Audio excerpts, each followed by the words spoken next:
दिल्ली येथे सुरू असलेल्या पेपरफुटीसारख्या गंभीर प्रश्नांवर शिक्षण मंत्री धर्मेंद्र प्रधान यांनी राजीनामा द्यावा व अन्य मागण्यांसाठी आंदोलन सुरू असताना जंतर मंतर ते संसद अशी रॅली काढत असताना दिल्ली पोलिसांनी विद्यार्थ्यांच्यावर अश्रुधूर नळकांड्या फोडल्या।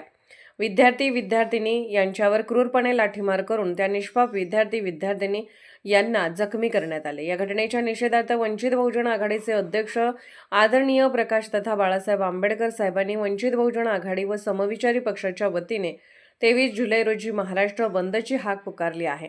त्या अनुषंगाने कवठे-महांकाळ तालुका वंचित बहुजन आघाडी व समविचारी पक्षाच्या वतीने कवठे-महांकाळ तालुका बंद पुकारण्यात आला आहे। कवठे-महांकाळ बंदचे निवेदन कवठे-महांकाळ तहसील व पोलीस स्टेशन यांना देण्यात आले आहे।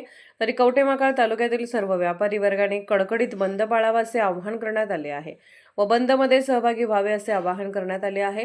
यावेळी वंचित बहुजन आघाडी तालुका अध्यक्ष दत्तात्रय बंडू आठवले, कवठे-महांकाळ तालुका महासचिव सूरज विजय वाघमारे, अमोल तोरवे, शुभम चव्हाण, सौरभ कोलप, सागर साबळे, नागेश लोंढे, वसंत साबळे, जीवन साबळे, प्रशांत बनसोडे यावेळी उपस्थित होते।